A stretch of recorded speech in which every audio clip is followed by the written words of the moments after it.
Good evening and welcome to the session on Northeast Insurgency and Revisiting India's Border Management Strategy by Indic Researchers Forum. Indic Researchers Forum is a think tank that aims at bringing out quality research on geopolitics, national security, culture, history, and social science through a civilisational perspective. First, let me introduce myself. My name is Lakshmi Panikar, a research associate with the forum. I will be the moderator for this session. Northeast India comprises 8 states of India, namely Sikkim, Assam, Arunachal Pradesh, Nagaland, Manipur, Mizoram, Tripura, and Meghalaya. Northeast India is bound by Tibet Autonomous Region, Nepal, Bhutan, Myanmar, and Bangladesh. It is connected to mainstream India through the 22-kilometer narrow Siliguri Road or Chicken's Neck. It has great political and economic significance for India. Northeast India has been witnessing insurgency since 1950, though some states in the region have remained peaceful after ending insurgencies. Overall, the situation is not conducive to peaceful living and corresponding prosperity.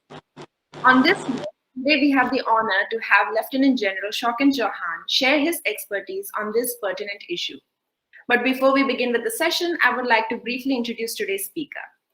Lieutenant General Shokin Chauhan, retired PVSM, AVSM, YSM, SM, and VSM, was the chairman of Ceasefire Monitoring Group in August 2018 and the Director General of Assam Rifles, India's oldest and largest paramilitary force. During his time as the chairman, he revived the peace processes and was able to bring an insurgent group that had broken ceasefire with the government of India back into peace processes. He successfully negotiated an extension of a lapsed ceasefire agreement with all the Naga insurgent groups as well. Sir has held several important appointments during his long career in the army. He has served at the apex level in the Ministry of Defence and the Ministry of Home Counter-Insurgency, Counter-Terrorism, Border Guarding, and Human Resource Management. Additionally, he also has vast experience in military diplomacy since he was the Defence Attaché in the Indian Embassy in Nepal for 3.5 years. He is also a member of the Advisory Council for the Indic Researchers Forum. For this session, please turn your cameras on and mics off. As this is an interactive session, if you have any questions during the presentation, please drop them in the chat box and we will take it up during the Q&A session. And with that, I'm pleased to invite Lieutenant General Shokin Chauhan to start the session. Thank you, Lakshmi. Yashas and all of you were present, 16, 17 of you I can see, for inviting me for this session of the Northeast. You read out my biodata. Thank you, Janak, for joining. Nice to see you there. I hope this session gives you some kind of insight into very vital, strategically vital, important part of India. India's Northeast. Lakshmi spoke about the states there. She spoke about the beginning of the insurgency there. She spoke about the vital Siliguri corridor there. And she also spoke about the various issues that have plagued India's Northeast for a very long time. She also spelled out the states that are there in the Northeast and how they probably are, caught up in a vortex of their own and not able to sort of get out of this problem at all. So let me just take you to what the Northeast is like, and what I plan to do over the next 40 minutes is give you a brief introduction of the Northeast, a geographical introduction. After that, I'll come to the various tribes that populate the Northeast and the divergent issues there. And then there's something that I have always considered very important, the cross connects, the genesis, the historical perspective, the terrains in the Northeast region, and what exactly does that concern. And then I will finally come to the insurgencies of the Northeast, as well as the Indo-Myanmar border. Okay, so Northeast India is actually India's easternmost region. It comprises of the 8 states that Lakshmi pointed out: Arunachal Pradesh, Assam, Manipur, Meghalaya, Mizoram, Nagaland, and Sikkim and Tripura. It's actually 7 sisters and 1 brother, with the brother being Sikkim. The Siliguri corridor, as Lakshmi mentioned, in West Bengal, with a width of 21 kilometers to 40 kilometers, connects the northeastern region to mainland India. This region actually shares an international border of 5,182 kilometers with the neighboring countries, 1,395 with the Tibet Autonomous Region, which China has annexed right now, and this is in the north. 1,643 kilometers with Myanmar, 1,596 kilometers with Bangladesh in the southwest, 97 kilometers with Nepal in the west, and 455 kilometers in the northwest, and comprises of an area of 262,230 kilometers. That is almost 8% of India's landmass. Now, what's it like actually? Is the Northeast a single entity, or is it a conglomeration of various tribes? The northeastern region is actually home to some of India's diverse rainforests, the last remaining rainforests, which support diverse flora and fauna and several crop species that you don't get in mainland India. There are reserves of petroleum, natural gas in the region, and all are estimated to constitute a fifth of India's total potential. So that's a lot of potential. It's a lot of land, and a fifth of India's complete petroleum reserves and natural gas lie in this region. This region is covered by the mighty Brahmaputra Barak river systems and their tributaries. So people in the northeast will identify with these two rivers, because these two rivers are probably the most important thing, is important aspect of their life. Geographically, apart from the Brahmaputra and the Barak and the Imphal valleys and some flatlands between the hills of Meghalaya and Tripura, the remainder two-thirds of this area is hilly, interspersed with valleys and plains. The total population of the Northeast is approximately 46 to 48 million, with 68% of that population living in Assam alone. So Assam is a very densely populated state, and the population density of Assam is actually 397 people per kilometer, per square kilometer. The national average is 382 per square kilometer. The literacy rates in the states of the northeastern region, except those in Arunachal and Assam, are actually higher than the national average of 74%. As far as the 2011 census is concerned, Meghalaya recorded the highest population growth of 27.8% of all the states, higher than the national average of 17.64%, while Nagaland recorded the lowest at a negative of 0.5%. But what is the population of the Northeast really like? It has almost 220 ethnic groups, an equal number of dialects, that means 220 languages. The hill states in the region like Arunachal Pradesh, Meghalaya, Mizoram, Nagaland are predominantly inhabited by tribal people, with a density and a degree of diversity even within the tribal group. That means one tribe will also have a further diversity between themselves. Uh, the region's population results from an ancient and continuous flows of migration from Tibet, the Indo-Gangetic India, the Himalayas, the present-day Bangladesh and Myanmar.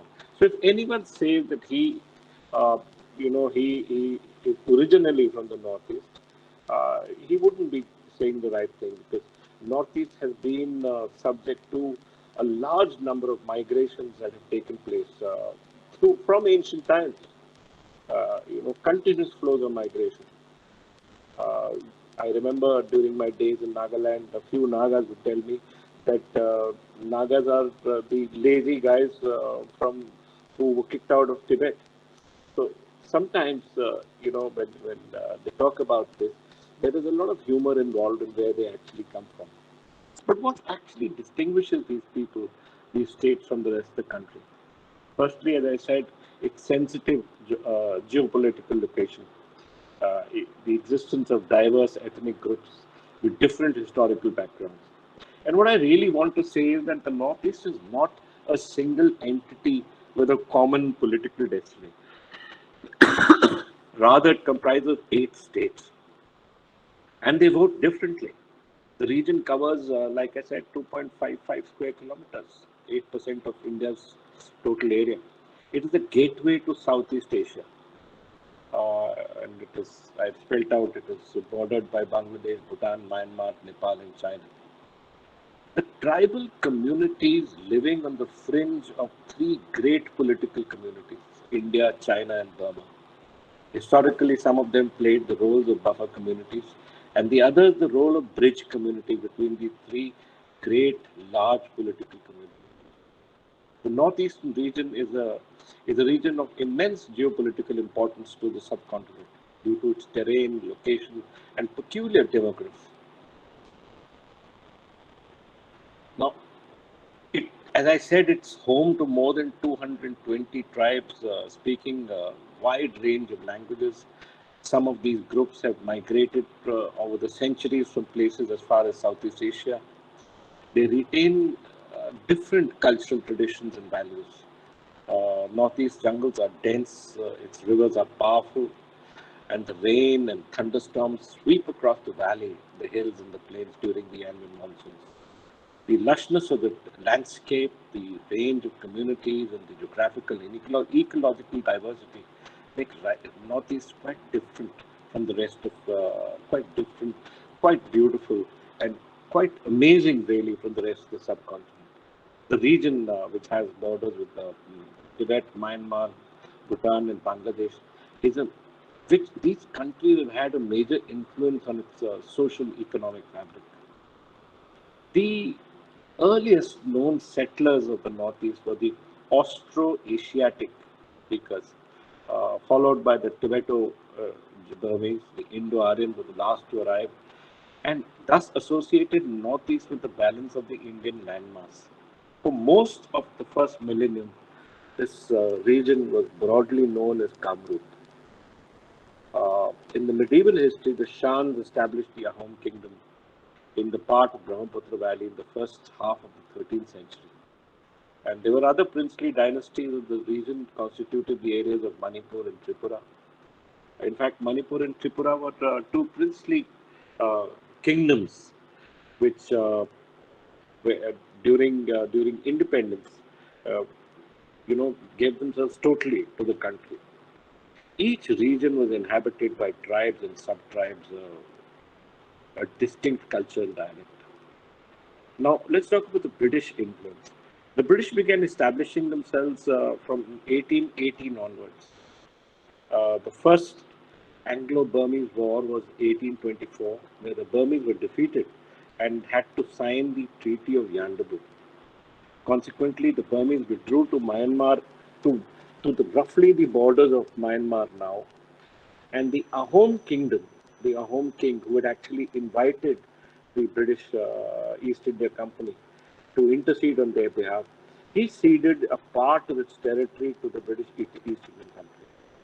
The advent of the British rendered the Ahom kingdom extinct by 1838. From 1839 to 1873, the region was administered by the British as a part of the Bengal province. And the idea was to use northeast India as a cushion from Myanmar stroke China, which was mooted under the Copeland plan by earmarking the region as a crown colony.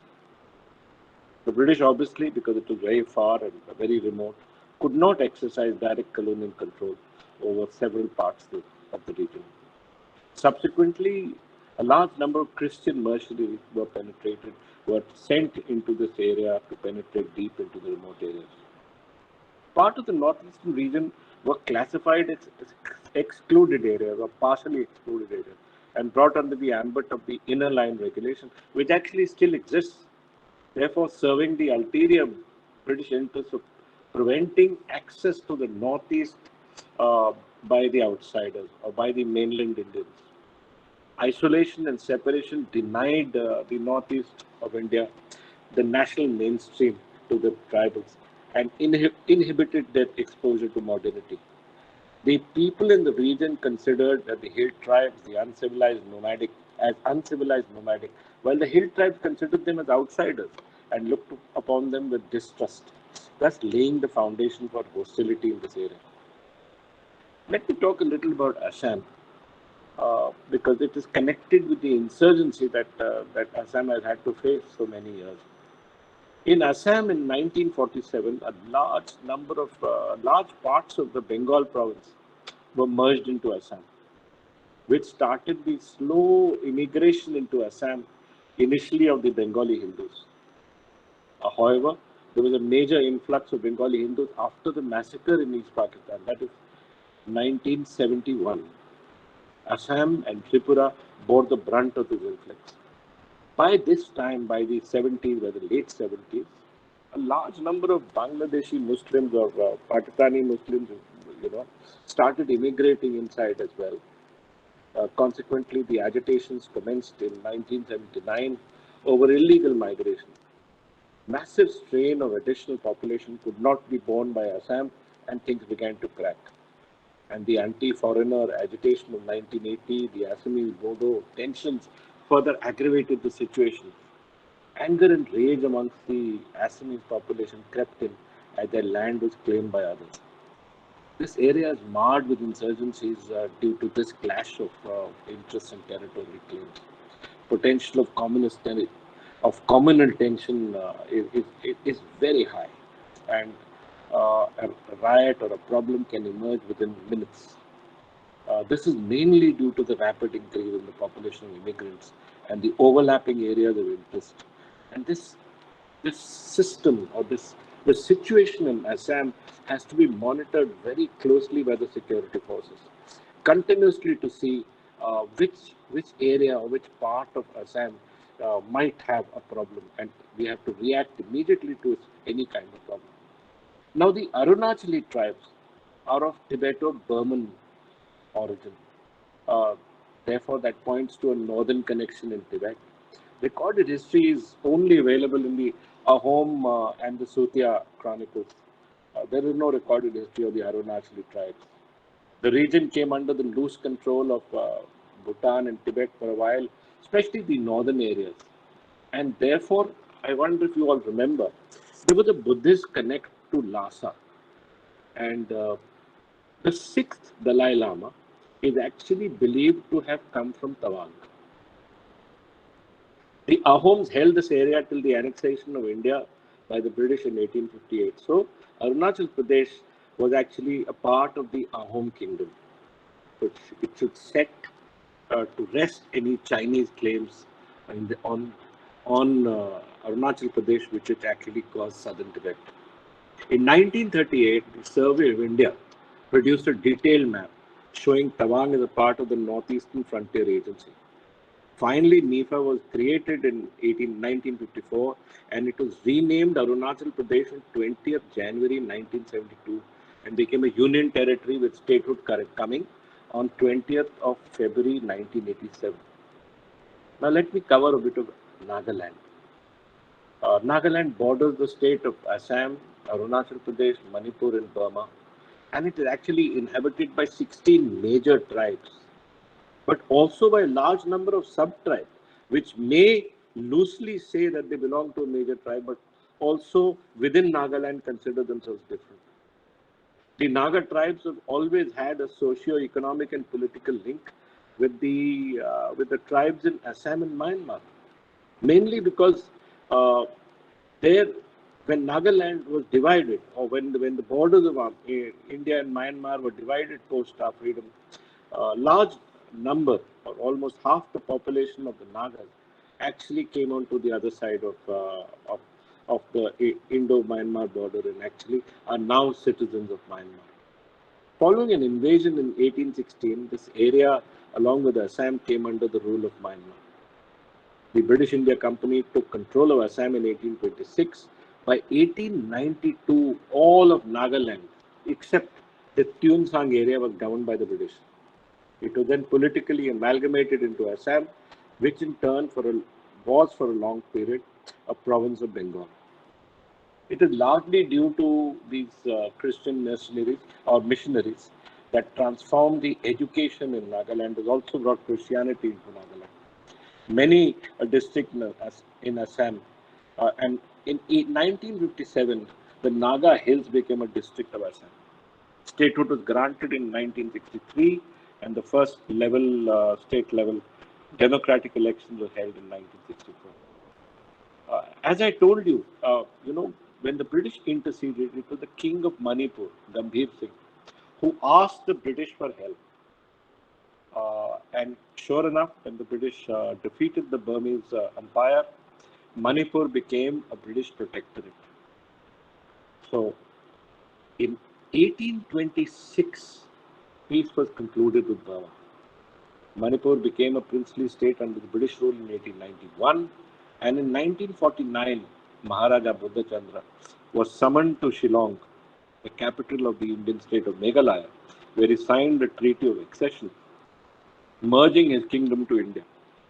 Thereafter, the Legislative Assembly was dissolved and Manipur became a part of the Republic of India in October 1949 and a full-fledged state in 1972. Now let's talk of Mizoram. Arvati spoke about some states being peaceful. Mizoram is one of these states which are now peaceful after having signed a peace treaty. The state lies in the remotest part of northeast India and has larger borders with Myanmar and Bangladesh than with the Indian states of Tripura, Assam, and Manipur. In fact, the word Mizo actually means Highlander. The maximum population of the state are tribal, and they belong to 7 major tribes. The British military officers, and this is important, in the 1850s encountered a series of raids in their official jurisdiction in the Chittagong Hill Tracts from the neighboring natives. And as a result, there were punitive British military expeditions in 1871 and 1889, which forced the annexation of the entire Lushai Hills. After 1947, the area became Lushai Hills district under the government of Assam. And unfortunately, there was a famine called the Motam famine in 1959. Since the Assam government didn't really help the Mizos during that time, there was an emergence of a Mizo political party called the Mizo National Front, which was actually the Mizo Motam National Front, which subsequently became the Mizo National Front, the MNF. And this district was declared a union territory in 1972 and a federal state of India in 1986. Tripura was a princely state which merged with the Union of India in 1949. It was a union territory in 1st July 1963 and a full state on 21st of January 1972. Now, I'll just talk briefly about the Indo-Myanmar linkages, because this is important, that Indo-Myanmar relations are rooted in shared historical, ethnic, cultural and religious ties. India shares a 1,643-kilometer long border with Myanmar or Burma in 4 northeastern states of Arunachal Pradesh, Nagaland, Manipur and Mizoram. When you're talking of a linkage, you're actually talking of tribes living on both sides of the border.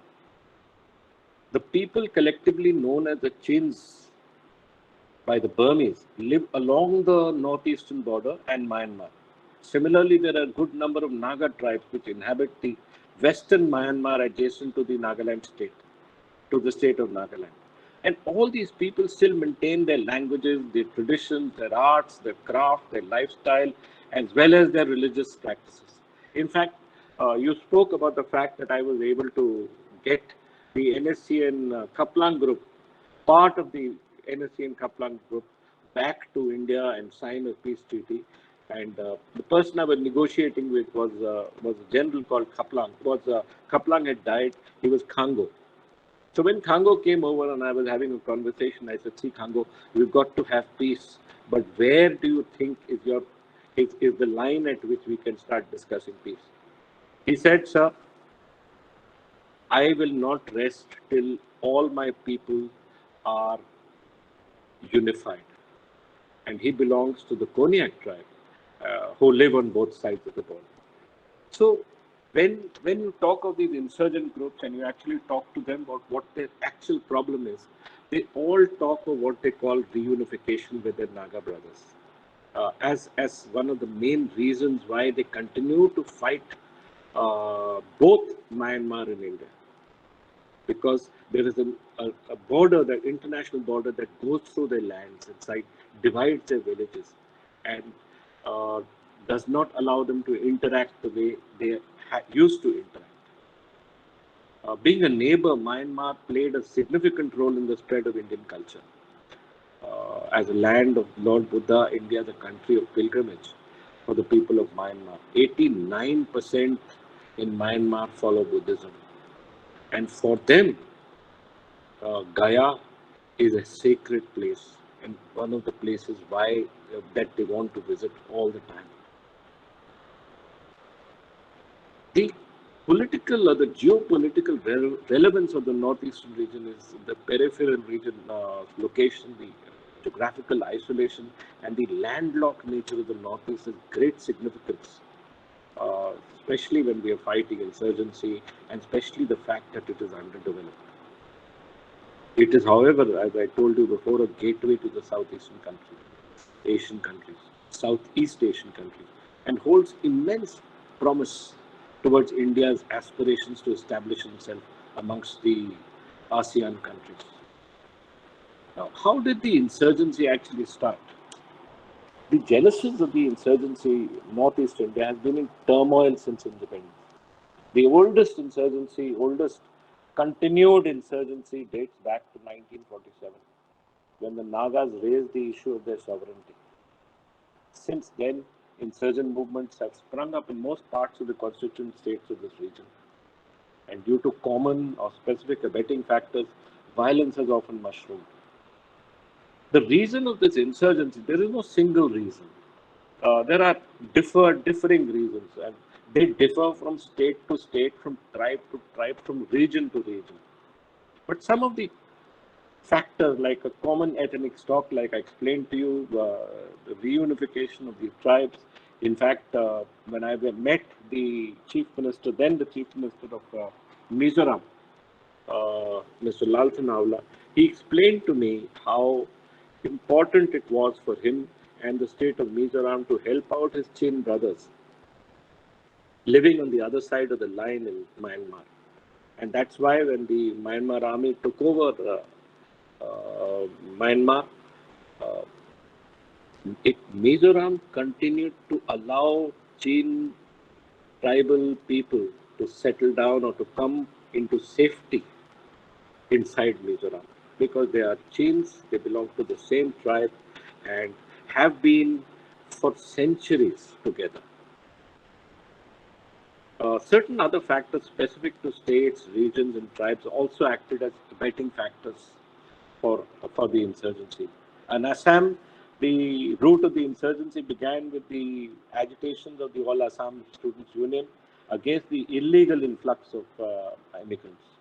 If you remember, of course, all of you are young and look very young, but those of you who remember, it was the breakaway faction of ASU which formed the ULFA in 1979 with an objective of creating a sovereign socialist Assam. With the signing of the Assam Accord in 1985, ASU ended its constitution, its agitation, and constituted a party called the Assam Ghana Parishad, which actually won the elections, and Prafulla Mahanta became the chief minister. This regional political party participated in the elections, won the elections, but ULFA continued with its insurgency, with sovereignty as the prime motive. Of course, a large part of ULFA is now broken, but the insurgency or the fear of the starting of insurgency remains. Apart from Ulfa, there were the Bodo insurgents, the Dimasa groups of the North Kachar Hills, who claim the Dima Raji or a Damasa state based on historical records. And then the interests of the Nagas who claim the overlapping areas as parts of Greater Nagaland or Nagaland. The Dimasa insurgency has also been brought under control. We've signed a memorandum of settlement. And subsequently, we've formed what you call the North Kashar Hill Council, and subsequently a splinter group of the Dimasa regions. Unfortunately, continue to venture and carry out kidnapping and extortion. Manipur, the states of insurgency, the roots of insurgency in the state date back to 1964 with the creation of the United National Liberation Front, the UNLF. The discontentment was for the alleged forced merger of Manipur and the delay in conferring statehood. Subsequently, groups like the People's Revolutionary Army of Kanglipak, Pripak in 1977, the People's Liberation Army in 1978, the Kanglipak Communist Party in 1980, and the Kangle Yavol Kanalup, the KYKL in 1994, emerged in Manipur. There are a large number of insurgent groups in Manipur, all from the Manipur Valley. All insurgent groups propagated the idea of an independent Manipur with minor variations in ideology. In the hill districts, contiguity with Naga land and inhabitation by Naga tribes enabled a spillover of the Naga insurgents into the state. The NSCN Isaac Muiva has laid claim over all the hill districts of Manipur under what he calls the Naga Limb or the Greater Nagaland concept. There are also Kukis in this pot boiler. The Kuki Nagas. Kukis are tribes that came in later from Myanmar and settled down in Manipur. There are a large number of clashes in hill districts of Manipur. In the early 90s, instigated creation of several Kuki groups in the state to protect themselves. And then they started a movement for a separate Kuki land. Most of these Kuki groups, however, are now under what you call the suspension of operations with the government of India. There are also, where everything else is, Islamist groups like the People's United Liberation Front, the POLF, which was founded to protect the interests of the Pangal Muslims, who are also have a space in Manipur. Links with each other, with other insurgent groups of the northeast, camps in Myanmar have been corroborated. The insurgents are actually broadly divided into, when we in the army explain and try and map out this insurgency, we broadly call them the VBIG, the valley-based insurgent group. Those are the ones operating in Manipur. And the others comprising of Nagas, Kukis, Muslims, and those representing minor tribes. So this is where the insurgency is. I'll just briefly tell you a small history of the insurgency. The first effort to bring in peace was actually in 1946, just before independence. We had a British governor or an Indian governor established by the British called Hyderabad, with whom we signed, the Naga group signed the Hyderabad Accord, which called for giving the Naga groups 10 years, and as also the fact that they could take a call after 10 years on whether they wanted to be a part of independent India or not. However, immediately after independence, this Hyderabad Accord was suspended, and there was no choice given at all. The second major effort towards peace actually came in 1960-61, when they considered the statehood of Nagaland. There was what you call the 16-point agreement, which resulted in a part of the insurgent groups of Nagaland giving up their weapons and forming the government to be a part of Nagaland, which became a state in 1963. The first major effort to bringing the rest of the insurgents came with the signing of the Naga Accord in 1975. However, this peace accord led to the rebellion within the Naga National Conference, the NNC, which led to the creation of the NSCN in 1980. And further, this NSCN then divided and became the NSCN Isaac Muiva and the NSCN Kaplan. And they have further split into the NSCN Kole Kwitowi, that is KK, which further split into NSCN reunification. So this is as far as the insurgency is concerned. There are a large number of smaller insurgent groups, which I will not be covering for the moment, but I'm more than willing to answer questions here. So back to you, and I look forward to being asked questions on this account. Thank you very much, sir, for your informative insight. I hope you all were able to expand your knowledge. Now, let's begin with the Q&A session, and sir will answer the question that was sent to us during the session. So, one of the questions that has been asked is that in spite of tight security, how do insurgents get a hold of weapons? Okay, so despite the high security that is between the Indo-Myanmar border, but as I explained to you, there are two things that I must explain to you. It's firstly the terrain of the northeast. It is a jungle terrain. There are very few roads. Largely the jungle is secondary jungle, which means that the growth has come from down up, a very dense undergrowth that is there.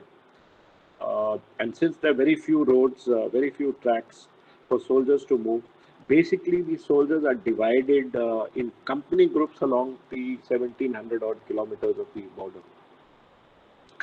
So there are large number of gaps between these company posts, and though the soldiers patrol these areas, there's always space for small groups and small to infiltrate through these areas. That is one. Secondly, like I explained to you, both in Nagaland, in Manipur, in Mizoram, that there is intertribal, the intra-tribal affiliation. That means people are the same on both sides of the border. So there's a lot of help that is given to these insurgent groups. We might be belonging to that particular tribal affinity or that particular tribe. So as a result, that particular insurgent group, for example, let's take the NSC in Kaplan group, which has its camp opposite in Myanmar, about 20, 25, 30 kilometers away, in opposite Nagaland, and opposite where the Tuensang province, where the Konyak groups are from. So on both sides of the villages, you have the Konyaks and you have people helping them out, and they are able to move it well. Third issue is that there is no fence between India and Myanmar. You simply cannot build a fence. And between India and Myanmar, we've also signed what is known as the free trade, an agreement that allows the people of these tribes living within 16 kilometers of the international boundary to carry headloads to trade with each other. That means throughout the area where these tribes stay, villages between these 16 kilometers are allowed to interact and trade with each other without the need of a visa, without the need of any kind of being checked. So they move freely between these two places to carry headloads. And since there is very little check, a lot of weapons, a lot of drugs, a lot of illegal trade also takes place in this area. It's called the Free Movement Regime, the FMR regime, and this we signed with Myanmar in 1967. So all in all, it becomes almost impossible to police this area, to manage this area. The idea is that we must be able to impress upon the people living on the border areas of both the sides that doing legal trade is more beneficial for them than doing illegal trade. And secondly, to give up their weapons and to join mainstream, because that is the most important thing. So this is the main reason why, despite tight security, you have insurgents moving on and also creating mayhem in the northeast. In line of that, the next question is that what's your take on the recent issue about the Chinese soldiers entering into India territory from Uttarakhand? And also, will this insurgency ever lead to will the northeastern insurgency ever lead to the division of the country in a more pessimistic view? Okay, so what should I take first? Let me take the Uttarakhand intrusion by the Chinese. Now, what has happened is that the it's in the area of Barahoti that there are three main sectors where we have a border with China. One is in the western sector or the northern borders. That means in the area of Ladakh, where we have the line of actual control with China. Then we have the eastern sector. That means the state of Arunachal Pradesh completely, the state of Sikkim. Uh, Here are the two places where China claims certain parts of territory as its own, the complete state of Arunachal Pradesh and parts of Sikkim and parts of Bhutan, from where they can enter India. So this is the central sector. This is the smallest sector where China claims 55 or 60 odd square kilometers of area. And basically in this area of Barahoti. The Chinese come regularly. They have been coming there since the beginning of time. At least there are over in 2015, 2016, 2017, 19, 2020, and now to 2021 they've been coming there. And earlier also they used to come. This time they came with about 55 horses and about 100 men and some vehicles, but they went off. But this is a common occurrence. It's something that we have to guard out for, or to always guard and to always look out for. It's not something we can take for granted. India has still not been able to sort out her boundary issues with China, and it will take time for us to deal with China, especially since China does not want to resolve the boundary issue. So this problem with China is there to stay. Please don't expect a quick resolution here. We have to stand our ground. It is our territory, it is our motherland, and we will continue to ensure that China does not occupy that place. And that's the issue as far as China is concerned. Now, Northeast India. Now, if you take your mind back to the Second World War and the Japanese campaign that entered the state of India through Manipur and finally lost during the epic battle of Kohima in Nagaland, the Japanese had entered through China, the Manchurian province, and then came into Rangoon, and from Rangoon then came into India. So if the Japanese could do it in 1943, 44, 45, the Chinese can do it today. So this area is open. We are vulnerable, and we are seized of the fact that this problem can happen.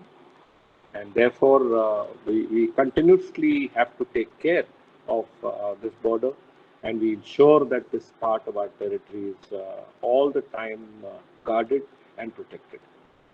That's actually, I'm happy that you asked me this question, because that covers the challenges of the Indo-Myanmar border, which is a part of my talk. Like I said, 1670, 1750 kilometers border. The Burmese haven't, we have resolved 1670 odd kilometers of this border, but we haven't resolved 136 kilometers of this border.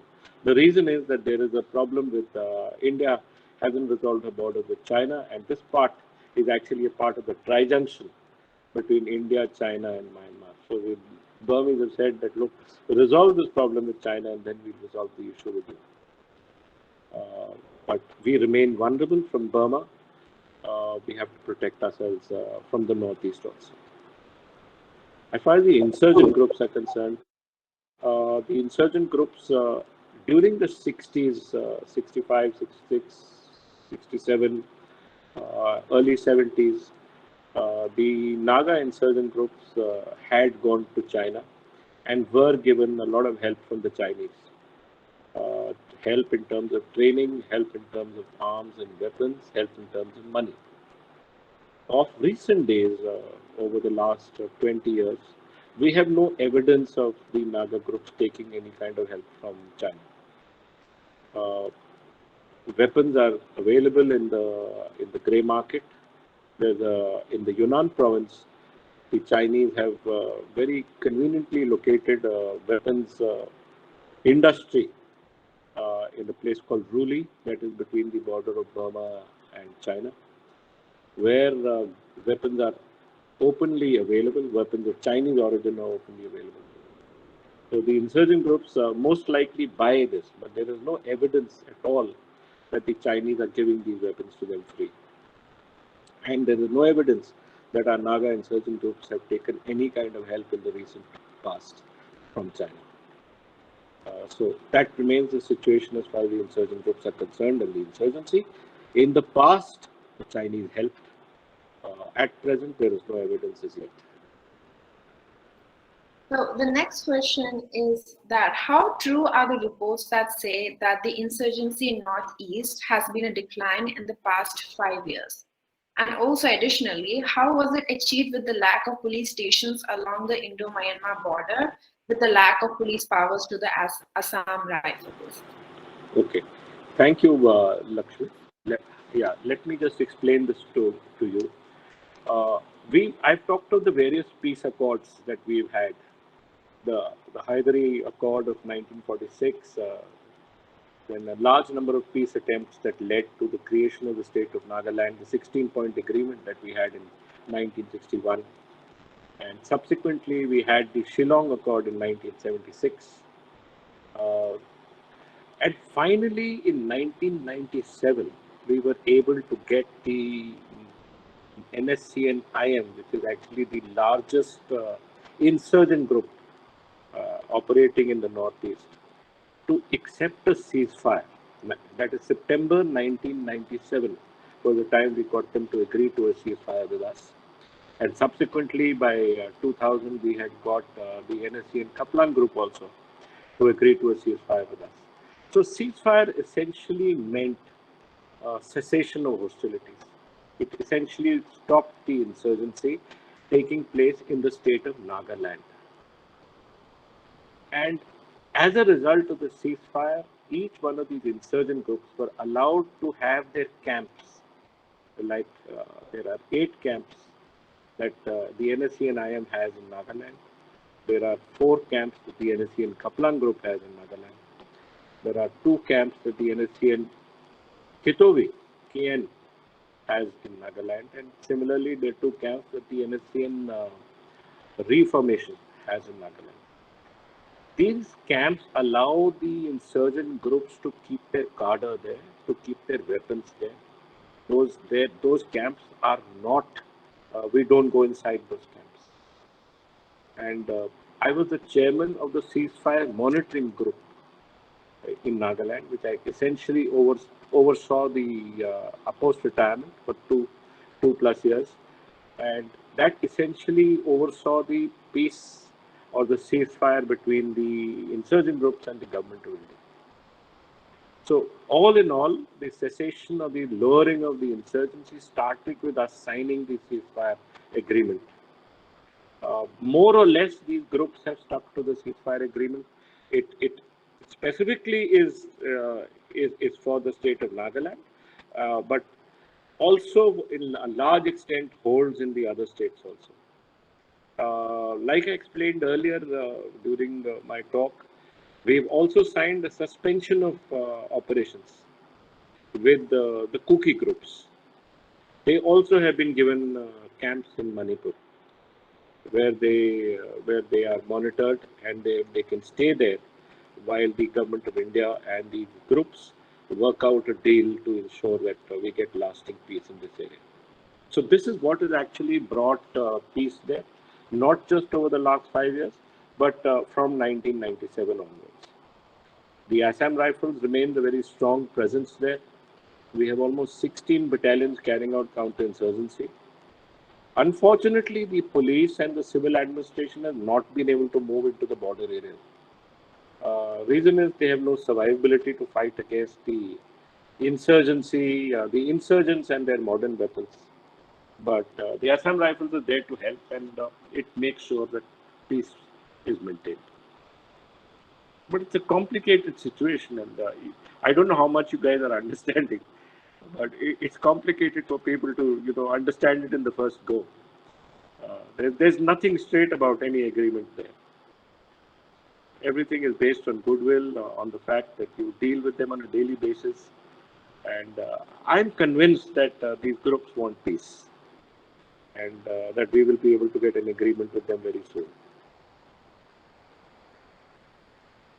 So Yeah. the next question is by Ananya, and she asks, a structured counter-insurgency policy is needed in which all the factors should be considered by the government by consulting all the stakeholders to comprehensively deal with such insurgency in future.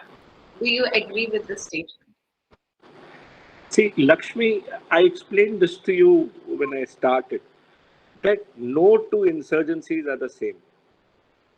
In the same region also, they are not the same.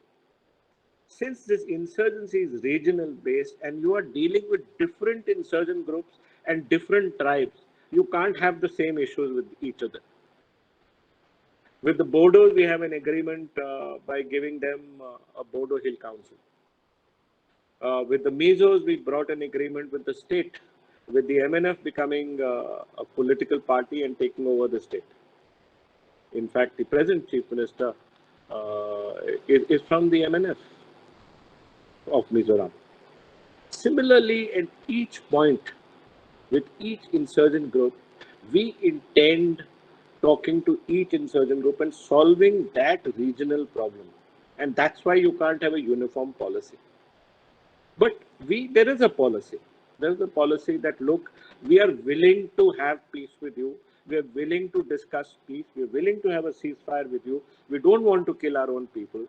And we are willing to politically allow you to be a part of us. So that part of the state is there. We have Hemanta Biswa Sarma, who is now the Chief Minister of Assam. He's very vocal in bringing peace.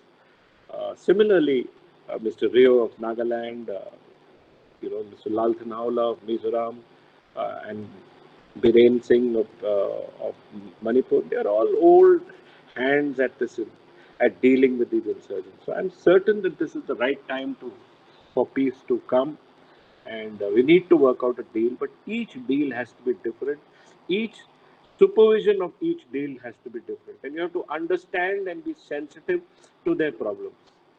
The problems there are lack of communication, lack of educational facilities, lack of employment facilities, uh, lack of roads, lack of communication, lack of everything actually, lack of governance.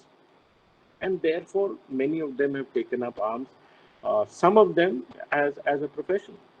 They use it to make money. Some of them because they might actually believe in that cause. So each issue has to be dealt with differently and with a great deal of sensitivity.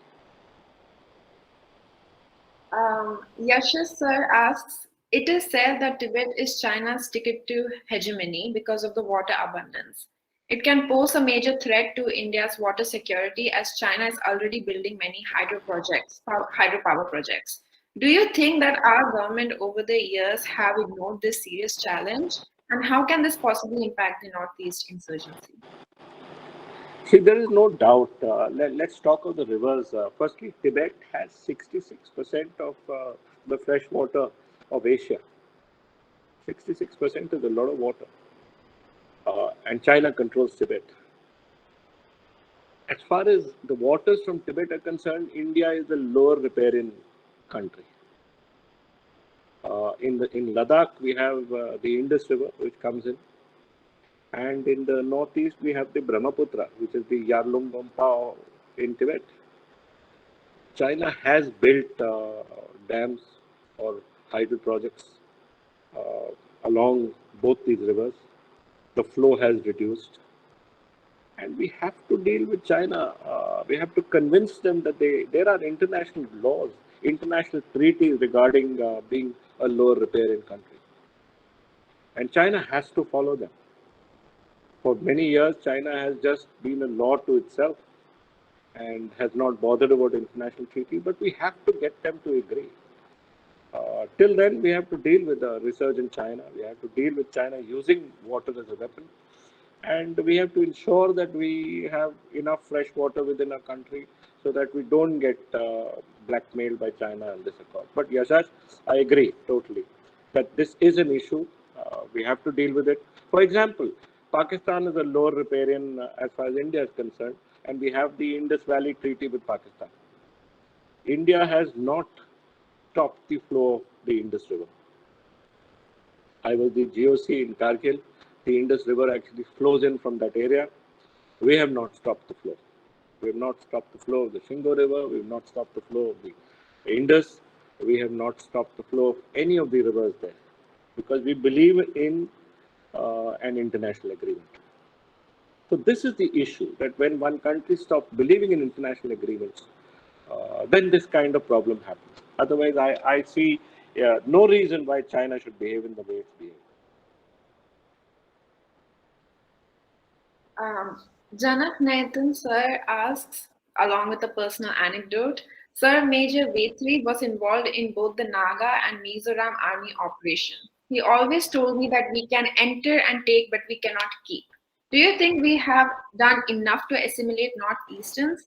And he's saying that he's referring to the problems they face in cities like Delhi and Bangalore. Now, I must tell you about Dr. Janak Nathan's brother, late Major Vetri Nathan. He was responsible for a very successful attack in 1971 in the Kargil area, where he was awarded the Veer Chakra across a mountain called 13625. Extremely important mountaintop, which Major Vetri led his company of the Gurkha Rifles to capture it. He's a hero of our country, there's no doubt about it, and he's been a hero many times. And he was operating in Mizoram and in Nagaland. He's right. We can go anywhere we want, but to keep it, we have to win their hearts and minds. We have to win their hearts and minds. There is no two ways about it. So, Janak, you're absolutely right. To win their hearts and minds, we have to get true governance there. We have to get true peace treaties there. We have to learn to deal with them with our hearts. That's the most important thing when you deal with the Northeast. We are a huge country, really, really big, and when you're actually living in one of these small northeastern states, you realize how big you are for them. And it is important for us as Indians to show sensitivity towards these smaller tribes and to be more benign and to be more giving so as to ensure that we get peace in these areas. Peace is very important. And once we get peace, that area it has immense potential. It's not just the potential of hydropower or the potential of minerals or the potential of oil and gas. It is the potential of those people. I have found, as you have seen, it was the Manipuri women and the Manipuri men who achieved so much in the Olympics for us. Some of the, you've seen that, Mary Kom or Mirabai are Manipuri women. They've got a silver, a bronze in the Olympics for us. And half our Olympic hockey team is actually from Manipur. Boxers from Manipur. Fabulous sportsmen. So there is great human potential there. Very, very great human potential. In Manipur, in Nagaland, very intelligent, very sensible people.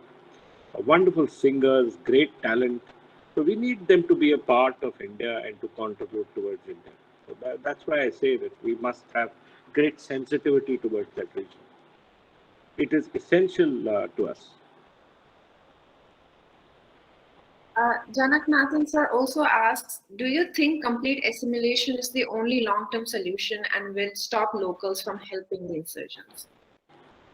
Janak, assimilation is the wrong word because it implies that we will assimilate them into the larger whole and drown their culture. I would take it another way. I would say integrate them. Integrate them, make them a part of India, let them feel. In fact, when I spoke to the younger, even the insurgents, I used to speak to the insurgent, the armed cadre of the insurgents because I was the chairman of the ceasefire monitoring group, and they don't look at a future outside India. I can assure you of that. He may have joined because he may believe in a cause, or the village may have forced him to join it, or he doesn't have money. But the end point is that with sensitivity, with employment opportunities, with education, they will not join. They don't see a future outside with any other country but India. They just see a future with India. And I was very happy to see that.